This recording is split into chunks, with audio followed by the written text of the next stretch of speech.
saw. It's scary.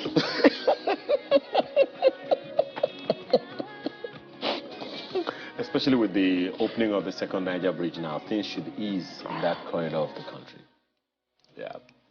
But I don't know of any other part of the world. I mean, Lagos-Ibadan Expressway, thankfully, that part is... Oh, that picture was Lagos. You saw the yellow. You saw the yellow cabs the and the yellow yellow card buses. is the signature of traffic. Thank you. Please don't even go there. But at Christmas, you all know that millions of people travel home to enjoy their kids and kin, celebrate the occasion with them. Mass movement from one region of the country to the other is a common feature. Heavy vehicular traffic of goods, services, the people and all of those things. So, okay, you just mentioned that the second Niger Bridge has been open to traffic to ease the agony of motorists using that road. Oh, that is such a welcome piece of news. And I mean, you should have seen the way the road yesterday. You know, when we showed it on daily, it was. I mean, the minister had to say, "Look, the road is tempting, so please don't kill yourself on it." And it's only natural. But you know, another thing is, you know, which is troubling around that. Perhaps the reason for the minister's comments is that FRSC attributes 80% of road accidents to human factors. So it's not the roads. It's not bad roads. It's human traffic. The Commission has commenced Operation Zero Tolerance on road traffic crashes, assuring the public of adequate mobilization of personnel and all of that. Well, the FRSA reports that a total of 9,218 road traffic crashes occurred in 2019, out of which 3,134, that's over a third of the total incidents, came in the last quarter of the year, which is between September and December. Kaduna and Abuja routes were said to be the riskiest. Also, 30,242 people were reported injured, while 4,609 people lost their lives during the quarter, and these are the ones that were reported. 4,500 in a quarter. 4,609 during the entire quarter. That's to tell us, you know, how much we ourselves need to be responsible. Well, these and a number of other issues will come in this conversation about safe travels this Yuletide with Dr. Kayode Okpeyefa, who is Executive Director, Center for Sustainable Mobility and Access Development. Thanks for joining us this morning. Yeah, good morning.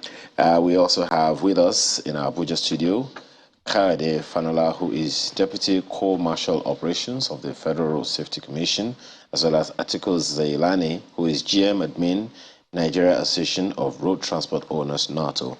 Gentlemen, thank you for joining us this morning. Truly appreciate you being here.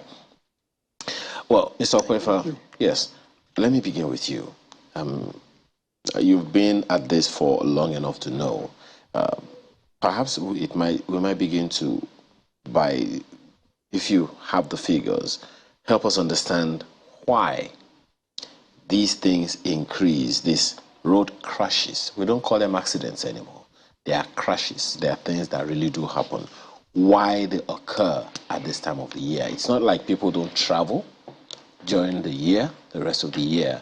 It's not like we're any less careful, but exactly why, if you can factor a guess or have the information, these things happen. I will not be able to give the exact figures for Nigeria or any particular jurisdiction, but I'll give an overview. That is that during festive period, people travel more. Now, in our own... Does that mean we are less careful when we travel? No, I'm going to come to the attitude. The first thing is we travel more because it's all over the world, not just a climb. In our own climb, it is during Christmas, Salah, holidays, Easters, or when children are resuming schools. In other climes, it's during their big holidays, like the Thanksgiving, all these there, holidays. That's number one. So people travel more. So when people travel more, you have more vehicles on the road. So the capacity of the road to handle, to be at its fullest functionality is naturally, technically reduced. So accidents are more prone to occur at that period. Now, that is why campaign during this period. Sorry, I just want to understand what you just said now. Is that the capacity of the roads are challenged? Yes. At that time. At that time. So the vulnerabilities of the roads show up more. More, yeah, because you have more people of different. That's the next stage. Different driving characteristics and skills. Then you have more vehicles of various kinds of issues, sizes and all. Then you have a lot of distractions, volume on the road, and you now have people between the young to the older. Older people tends to drive with more distance. They keep more distance. Younger people will close up. Bumper to bumper. Yes. So you now have everybody on the road and different characteristics. So that is why the campaign for road safety around that period is always heightened. If you Google now, Christmas road safety, you will notice almost all the countries, the ministers, the secretaries, the commissioners are making one statement or the other, just to tell people to be careful. Now, the other thing is, during this period, that's the other one I mentioned, the people. That's why FRC is giving us data as to who accounts for more access. So the road has not changed. So it is the people that the number of people have increased. Now, during this period too, there tend to be more vehicular traffic. Because of that vehicular traffic, there's tend to be congestion. So there is going to be this zeal. I want to get there fast. So people are anxious, they are apprehensive, they are eager, they're also in joyful mood. So that's also the period where you get distracted, either by drinking, by medication, or something else. So this is a period where everything that could be right or that could be wrong is on the road. So it's a period of Yuletides, period of celebration that you see more, not just on the road. The same thing happens at the train stations. The same thing happens in the air travel sector. That's when you see more people rush to the airport, more delays, more cancellations. So it's a natural thing, and we must be prepared for it. Well, Mr. Fanola, it must be a concern for the Road Safety Commission, clearly, with all of these reports and all that we're having. And with Operation Zero Tolerance, that is active now, it's not the first time, definitely, that the Road Safety Commission is going on with this. What has been your findings over the years, and is there a special plan this time around to reduce the fatality figures or even the number of incidents? Okay, thank you very much. Over the years, we have found that this last quarter of the year is a period, just like Mr. Okwefa said, is a period when we have a lot of vehicles on the road, we have a lot of people on the road for so many reasons. Don't forget that this very period, apart from the celebrations, the festivities, it's also a period, harvesting period. And you know that our people in the rural areas are farmers. This is the time that their agricultural products are coming out. So a lot of vehicles that had been parked from January to September, they will come out because there is work for them. That is one major issue. Then it is also a period when traders particularly want to stock their shops, preparing for Christmas, selling of goods and so on. So that is another factor. It's also a period when schools will close and students will be going back home. And you agree with me that if a bus is carrying 14 passengers and they're all students, they have a lot of influence on the driver. They will tell the driver to play loud music and they want him to speed. These are factors. So we are conscious of this. And this time around, we have put plans in place to ensure that we counter these problems that we are aware of. For this year, what is unique about it is that major corridors have been reconstructed or rehabilitated to the extent that speed is going to be an issue for us, and we are prepared for that. For instance, the Lagos-Ibadan Express Road is like a Formula One track now. The road is virtually completed. All barriers have been removed. The minister ordered that they should be removed, and the contractor has removed them. So the road is so free now. We have developed countermeasures against speeding. One of the first thing is that we are doing campaign on all our the radio and also social media to appeal to Nigerians that the road is very good now and that we should complement it with good driving habits by being patient and complying with speed regulations. Then Niger Bridge, the traffic around Onitsha and Asaba is taking a different dimension now because the second Niger Bridge has been opened, and for the past 2 days now, people have been experiencing a smooth ride using the second Niger Bridge, especially those that are going towards the eastern states of Imo, Abia, and so on. So the traffic situation there is going to be different from what we have been having over the years. We have put men and facilities in place, logistics in place, to ensure that people are able to travel safely, and then they will be able to get to their destinations on time with less stress. So I believe that this Christmas to New Year period for this year, our experience is going to be better than what we have had in the past. Well, Mr. Fanola, just a quick one. You spoke about some measures and all. There was a measure put in place some time back. We heard that the road safety talked about speed limiters for public vehicles and the like. What happened to that? How helpful or not was it? Is it still active? Yeah, very active, and it's very helpful. The speed limiting device specifically is for heavy-duty vehicles and then commercial passenger vehicles, because we have found that this group of vehicles, especially the passenger vehicles, they speed a lot, and whenever they crash, so many lives are lost, many people are injured. So we concentrate on that they should put speed limiting device on their vehicles to ensure that they don't go beyond the speed limit. This is still on. There is a high level of compliance from the fleet operators, passenger fleet operators, and also the heavy-duty fleet operators too. But we have not achieved 100% compliance, but we go along the route of enforcement, advocacy. We talk to the fleet owners, and then also we do enforcement on the highway to ensure that these vehicles don't speed. Mr. Zailani, how well are your members adhering to these speed limits?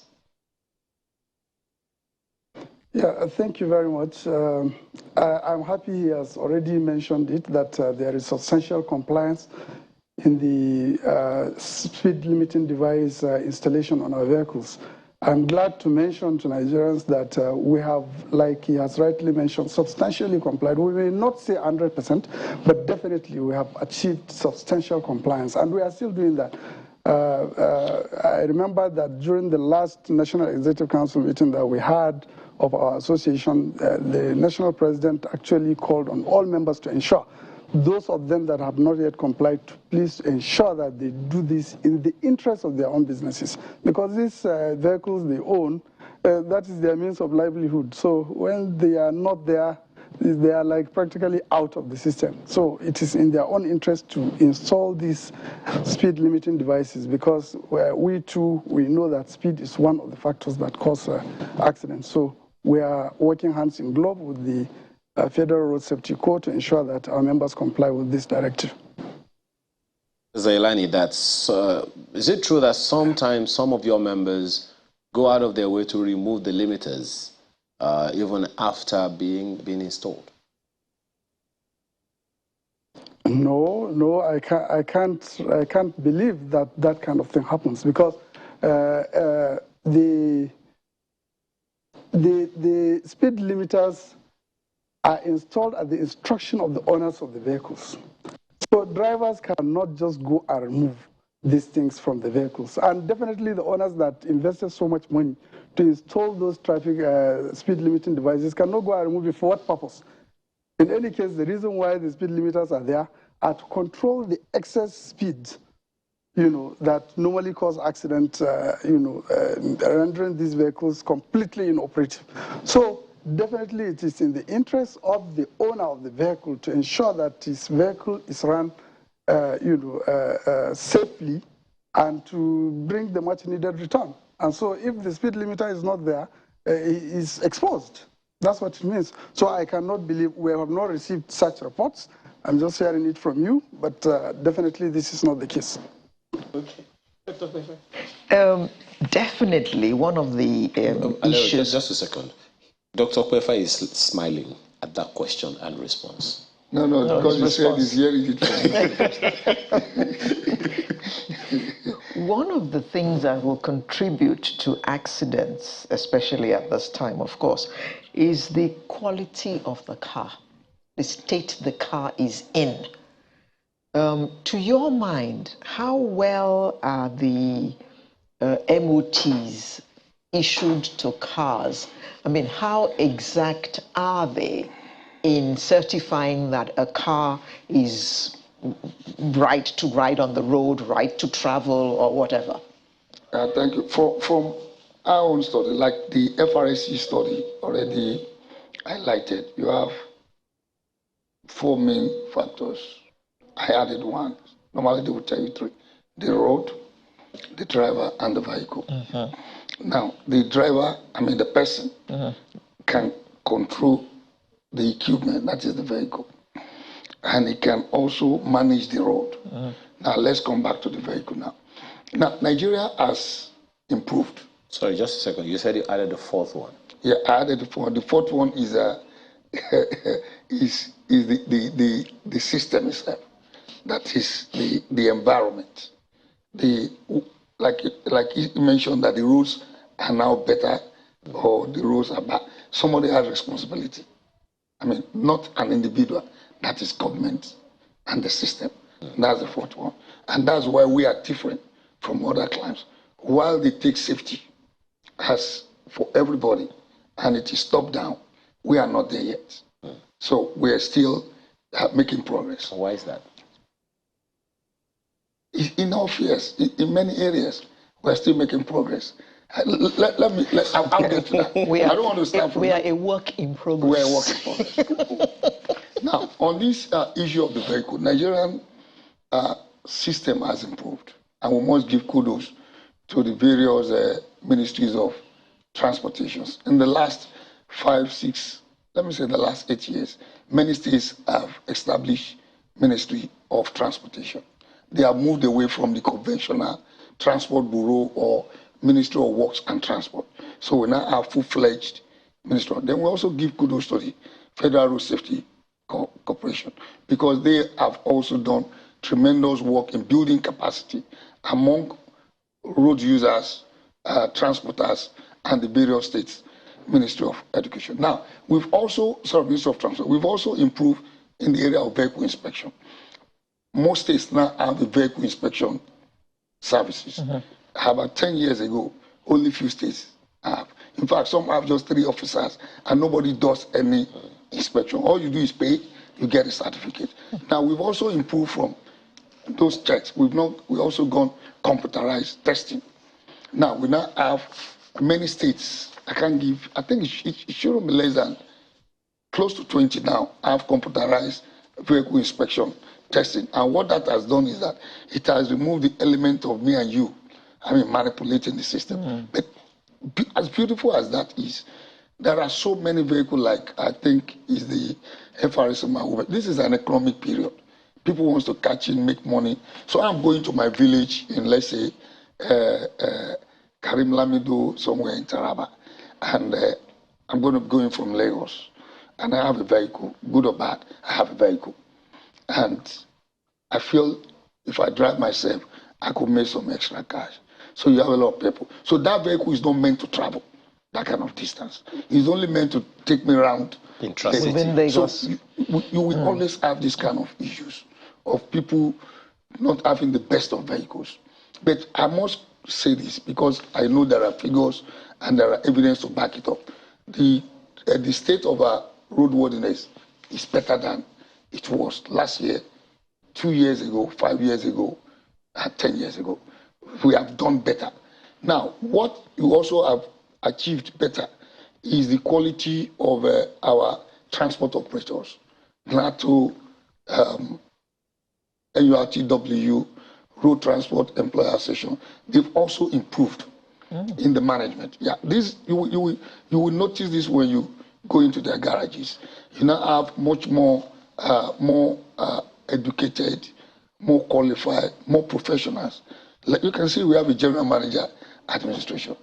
They have now imbibed corporate management. Now the drivers are better educated. I'm talking of corporate transport operators. Because I was going to take you up on the way their road use. I mean, no, then you now have me and you, the individuals. A lot of us are also going to drive this season. So it is not just when you talked about the public transport services and all, and this I dare say is all over the nation, where there is a designated bus stop, but they do not use the bus stops. I mentioned the fourth person. That's what I'm referring. Now the fourth person. It's not. Look, I won't blame the man. Environment. The issue is not about the man who is disobeying. I'll put it on the government and the system. If you have designated a place for bus stop and people are not using it as bus stop, stop them from using it. Stop them. If you allow it to continue, people will take it. It's the same thing in this. Whose job is it to stop them? It's the government. It's the system. When we say system, at least in Lagos, for instance, just for instance, and even in Ogun State has it trackers or whatever the name of their trace. They have trace in Ogun State. They have LASMA in Lagos. They have Road Safety Commission in every space of the country. They have the Highway Patrol. The federal government also different names, Karota in Kano, and all those things. So when you say Desma, exactly. When you say government, which of these agencies has this job? You see, you also have police. You have FRC. It depends from different states. Transport laws have people who are supposed to enforce. In Lagos, we have. I don't want to keep using Lagos because Lagos looks almost perfect.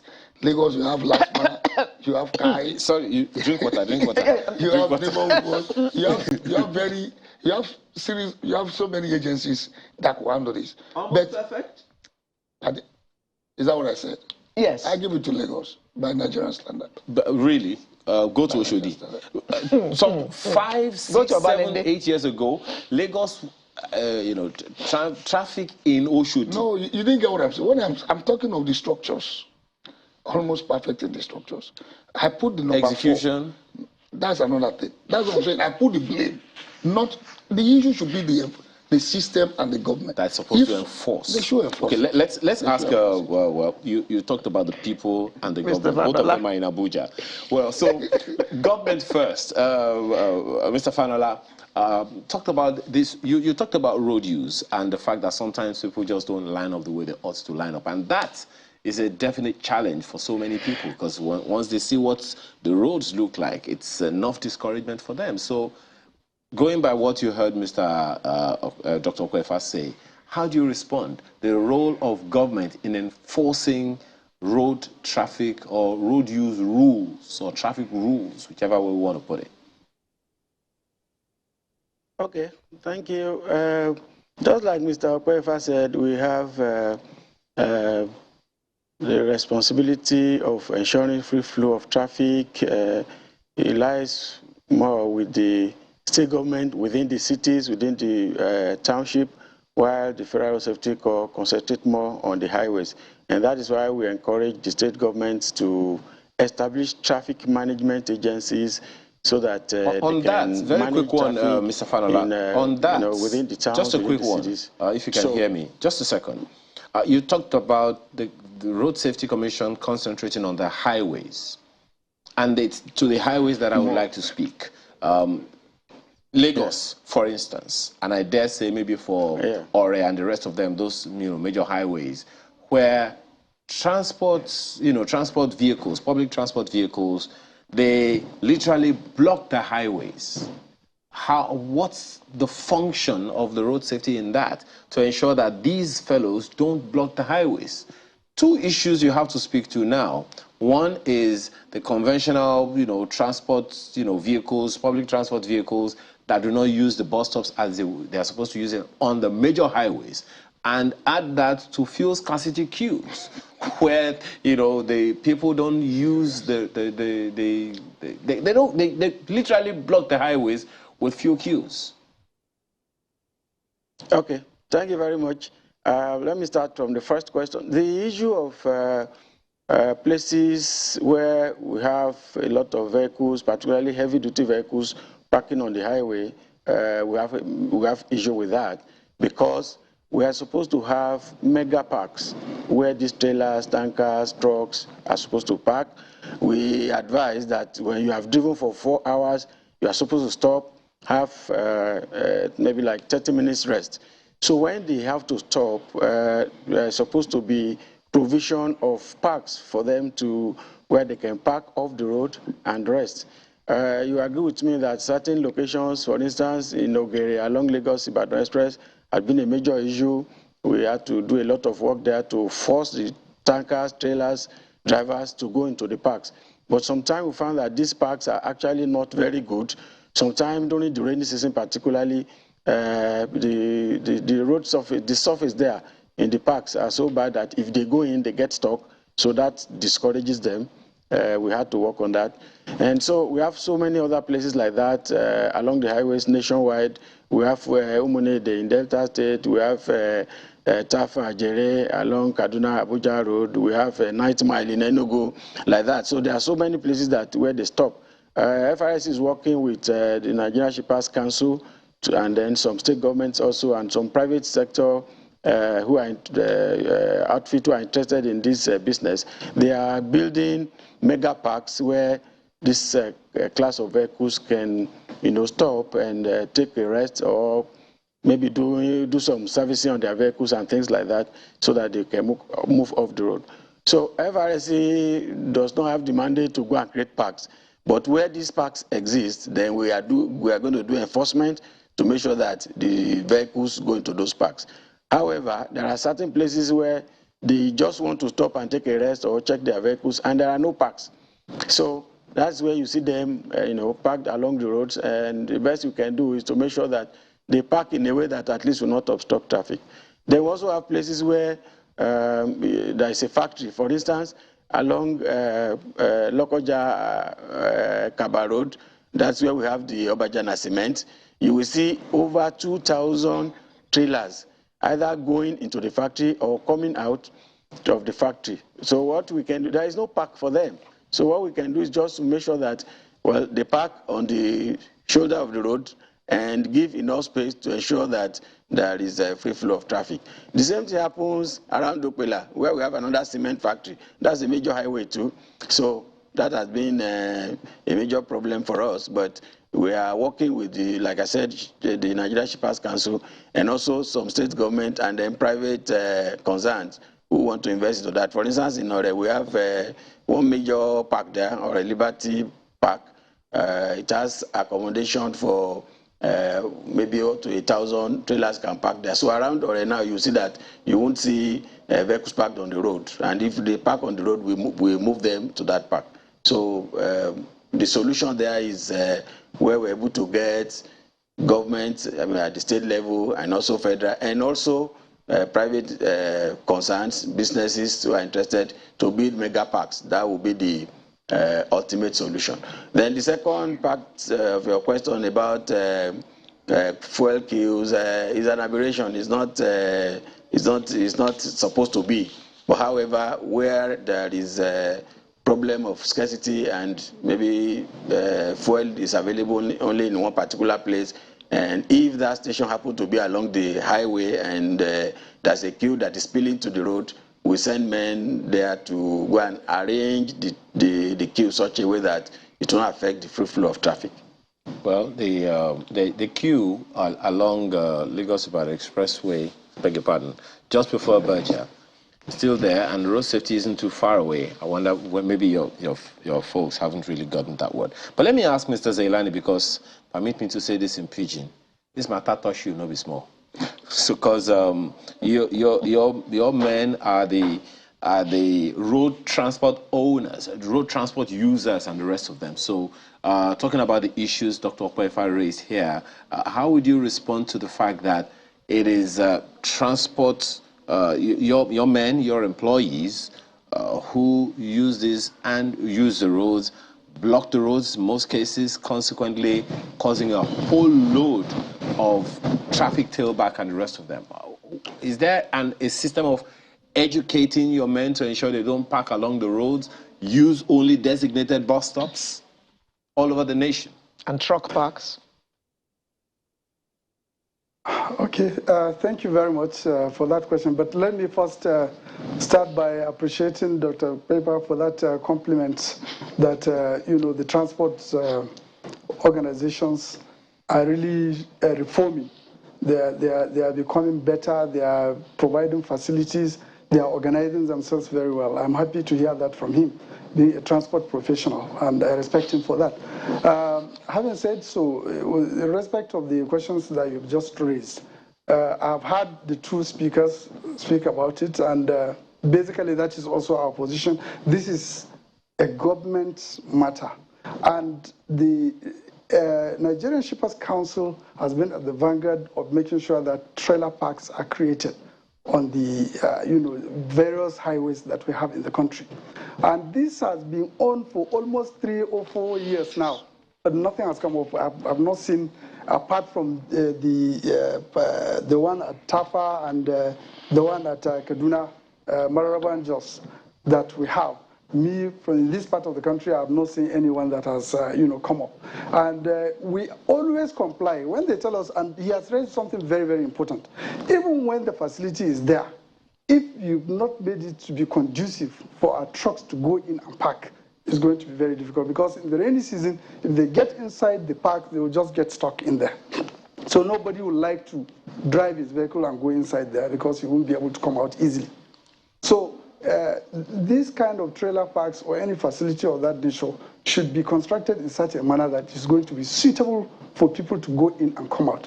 And that is the main reason why we don't want them to park on the road ourselves, because some of them, you should realize that in our own case, our operations are divided into segments. We have the wet cargo segment, which is responsible for transporting petroleum products across the country.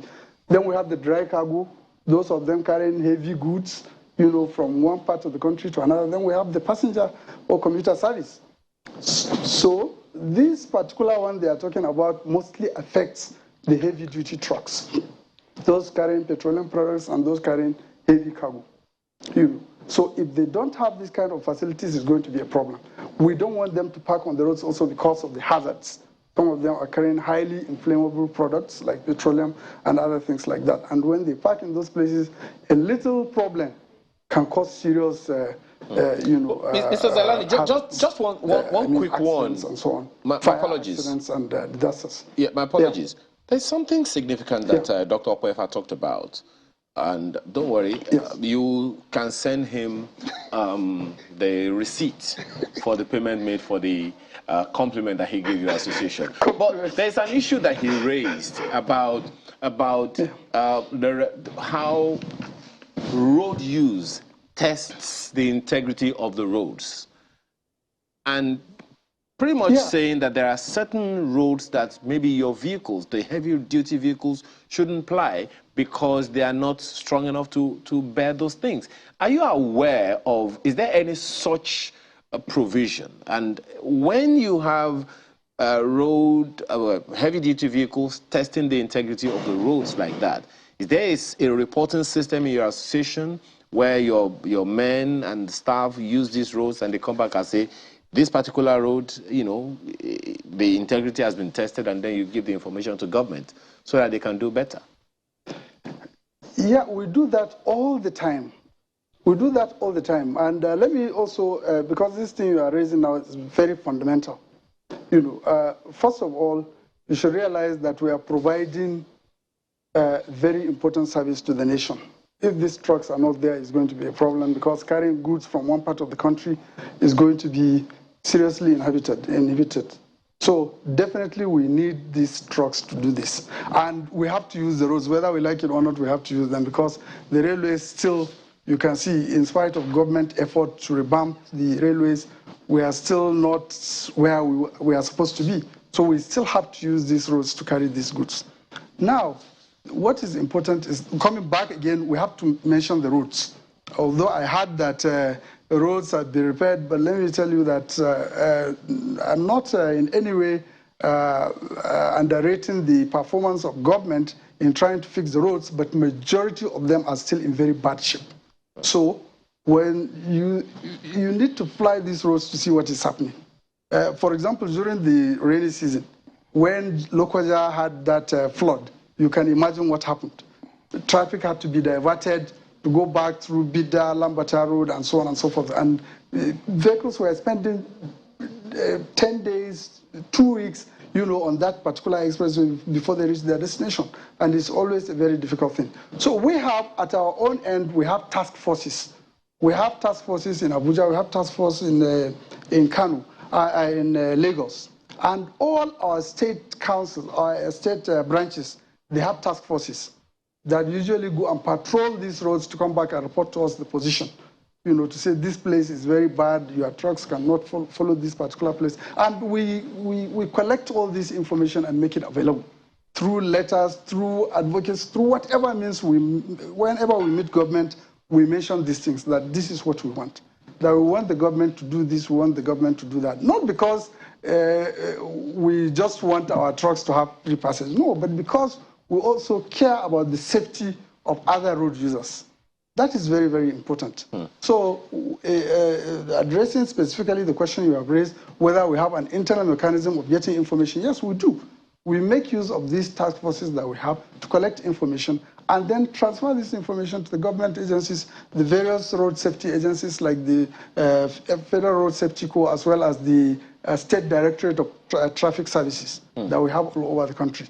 Okay. So we do this on a regular basis, but we have to, government has to step up efforts to make sure that trailer parks are in place, which is very, very important. So Nigerian Shippers Council, they must hurry up, they must make sure that these things come on stream. Okay. Not only the establishment of the trailer parks, but trailer parks with full facilities where drivers can wait, rest before they move on. As you are aware, we have stopped our drivers from driving in the night. And these are the advice of our... that raises another question, Mr. Zelani. Driving in the night, just 1 second. Yes. Just 1 second. Let me bring that to Dr. Okwefa. I think I remember at some point, I don't remember how many decades ago, that the government of the day banned movement of heavy-duty vehicles at daytime. Was there such a time? Because no, just reading. I'm not too sure of banning. They're just advices. Okay. That it's safer because of visibility, road condition, and the fact that at night you have fewer enforcement officers on the road, and when there are incidents, the response time is not as prompt. But I just want to digression. Now, we're concentrating on moving during this Yuletide period. I'm aware the train services are back and available, much more than it was available 5-6 years ago. The Abuja-Kaduna train services is back, and it will be available. But the most important one is the Warri Itape. People moving from Abuja to the south now have an option. They just need to travel by road to Itape or Lokoja or somewhere around there and take the train to Warri. It's cheaper, it's safer, it's faster. Yeah, but Mr. Okwefa, it's available. Mr. Okwefa, please slow down. Train service. Abuja Kaduna has just resumed. For what reason? That reason is what is scaring people from the train. No, sorry. We had a transport summit 2 or 3 weeks ago, and I presented a paper on rail safety. It was all sector safety. And those kind of incidents occur all over the world, even in the United States, in UK. And you just go and check it. You will see that almost all parts of the world have their share of those incidences. That's one.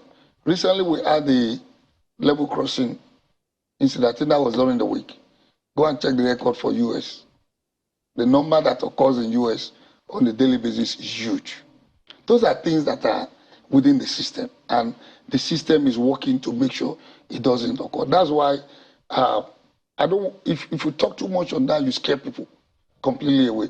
So these are things the top level government are taking control of. For the Abuja Kaduna Rail, that has been taken care of for now.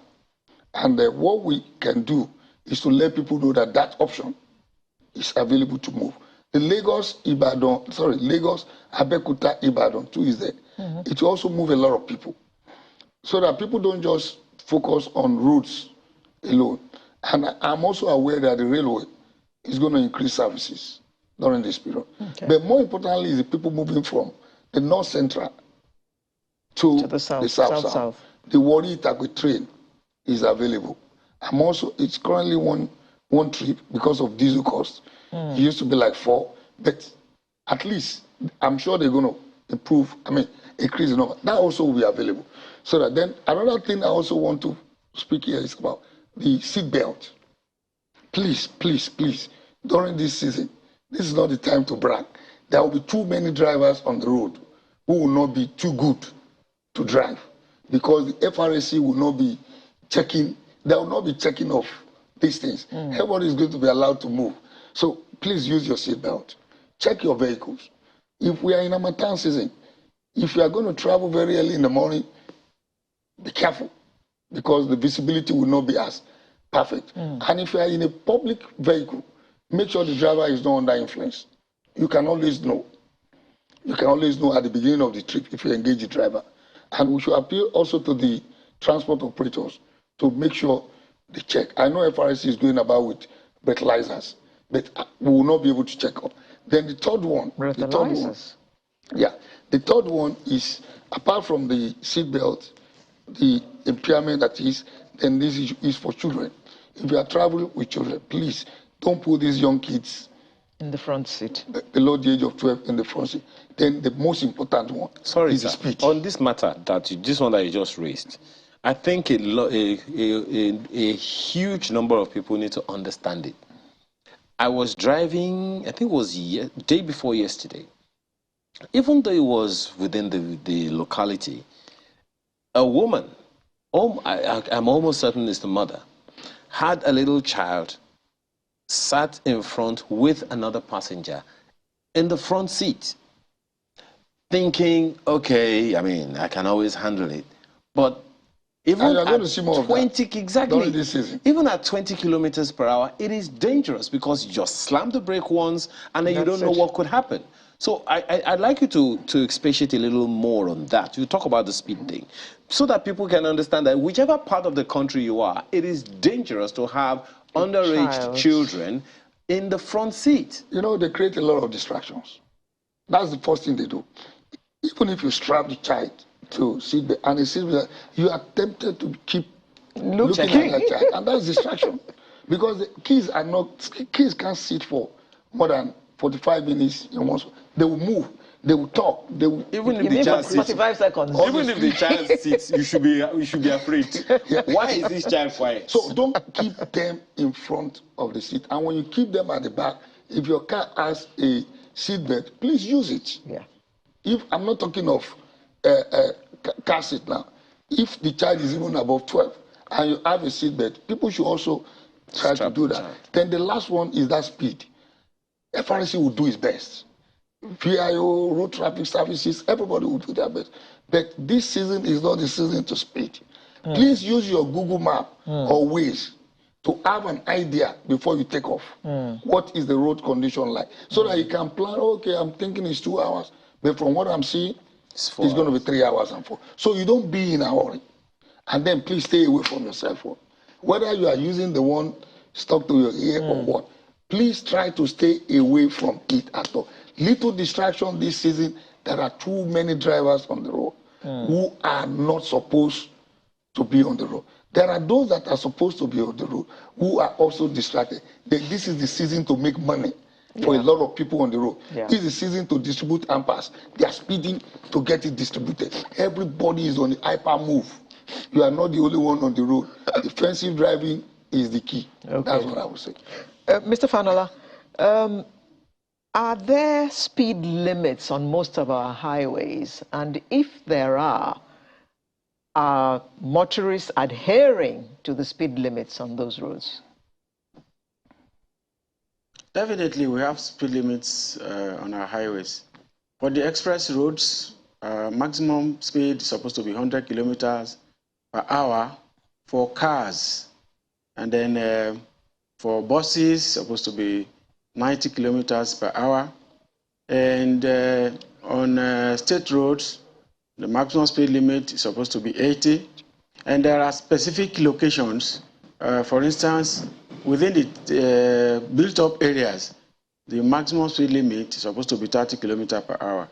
So this has been an issue for us on those roads that have been rehabilitated or reconstructed.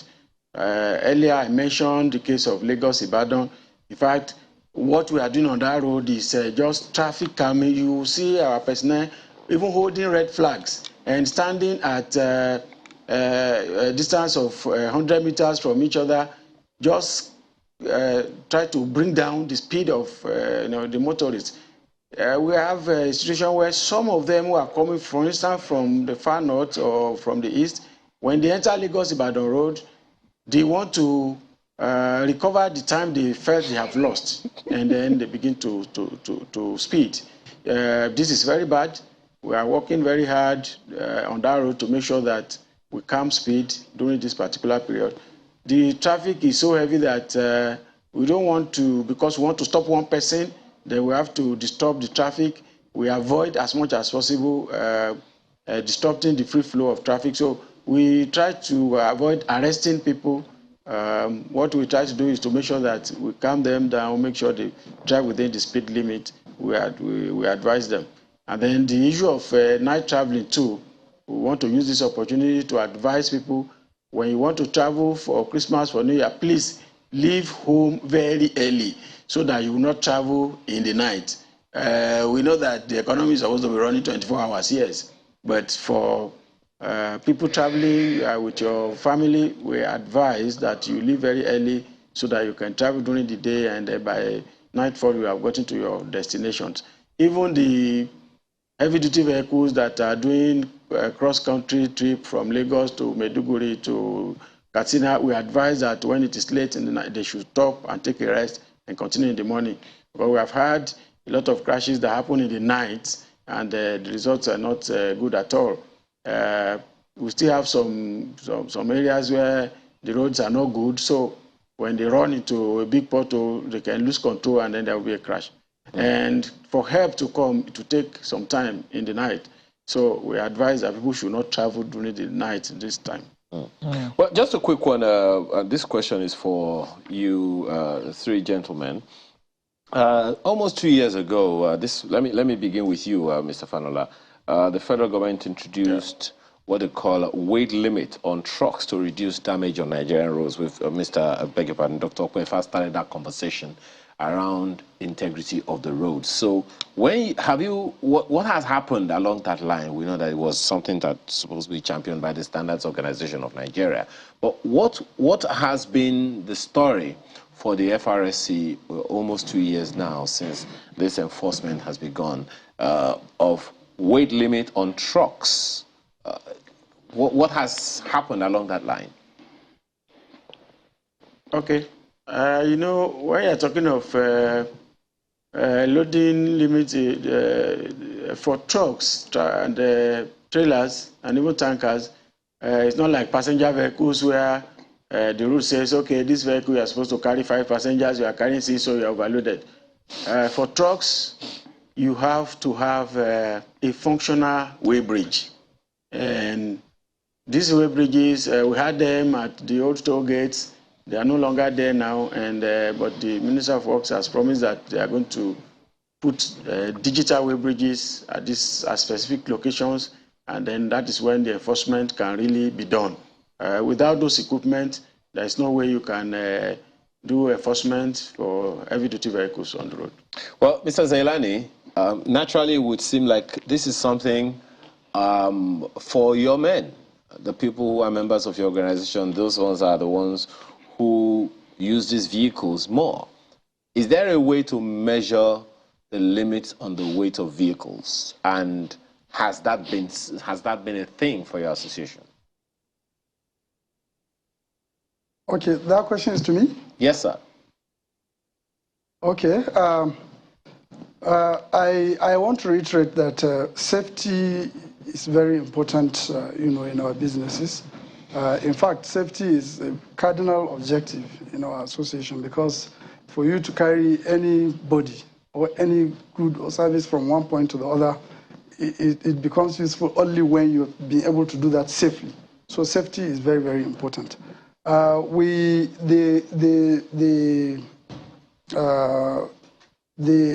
You are referring to axle load limits, perhaps. Yes, please. And about 2 years ago, the Federal Ministry of Works, they gazetted this, what do you call it, axle load limits for various categories of, trucks, 30 tons, I think. And we are working towards that. Earlier, when you were introducing the subject matter, you mentioned some. Because, you see, we have to look at these things holistically. Some of these trucks, were imported at a time of dire national need, because the country was underserved by vehicles. And so people started importing this. Because, as you are aware, you must appreciate the fact that this road transportation, has been, government has almost removed its hand completely from it. Only private investors are doing everything. So we import these trucks, with the limited resources that we have, without any government intervention in it at all. And we imported vehicles that will be able to serve the economy well. And in so doing, essentially, Mr. Zailani, it sounds like you're saying, just a second, it sounds like you're saying that there is a challenge of compliance largely. Is that what you're saying?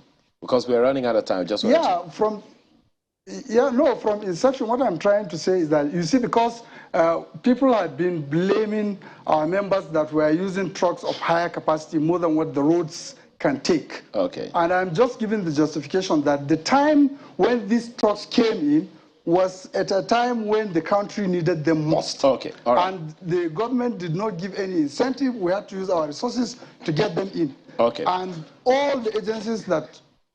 Yes, okay, let Dr. Kwefa speak to the same issue. You want to weigh? I will use your word. It's a work in progress. Now, the first thing is... Dr. Kwefa, that's like a fallback for you today. No. Everything is a work in progress. No, because you give kudos to the Minister for Works and Housing. He has the champion, the same thing for the Shepherds Council. Now, the way bridges are out, but we see our way bridges in the factories, at the ports, where these trucks, at the cement factories, they should comply so that the FRSC is less burdened. If at the point of loading from the factory, I don't want to mention anyone, you have food companies, so many companies, cement companies, make sure you load the right thing. I give you the one that is worst. It's in the wet cargo. It used to be 33,000 liters. It went to 45,000. That's still okay. Now it went to 60. Now some people are doing 90. And the rule says it should not be more than 45. So what you will expect is that at the loading point, don't load any truck. And the petroleum tanker drivers and NOPEC, that's their position. That don't load any tanker above 45. But you still see them on the road. That's why I mentioned work in progress. The Ministry of Works, who has responsibility to build roads, have done this concessioning. They've done expression of interest, all those things, and at the point of concession some of the roads. At this point, where bridges are going to come up, the Shippers Council will put up these truck parks where drivers' time, hours spent will be checked, where there will be way bridges, trucks will pass through. At that point, that's what the GM of NATO was alluding to, and we will soon get there. But I want to say this, that many of the organized private sector don't overload. The point of overloading is when they get to Warren, they get to Suleja, they get to Ninth Mile, those trailer parks, then the drivers now get much more extra loads and the rest. Okay. We could go on and on this one. I didn't even know it was going to be this exciting, did you? No, you didn't. Well, we have to thank you very much for being here. Dr. Kayode Okpaifa, Executive Director, Center for Sustainable Mobility and Access Development. Thank you so much for your time. As well as Mr. Kayode Fanola, Deputy Corps Marshal Operations of the Federal Road Safety Commission, and Mr. Atiku Zeilani, GM Administration, Nigerian Association of Road Transport Owners, NATO. Don't forget to send that receipt to Dr. Okpaifa for the commendation he gave you. Mr. Kayode Zeilani. Since we have Kayode here, we have Kayode in there. Thank you, gentlemen, for being a part of our conversation. Up next is that conversation around mobility, this time of your body. Yes. It's holiday time. It doesn't have to be sleeping time all the time. No, eating time. Yes, it's eating time, but then eat responsibly. We're back after now. Stay with us.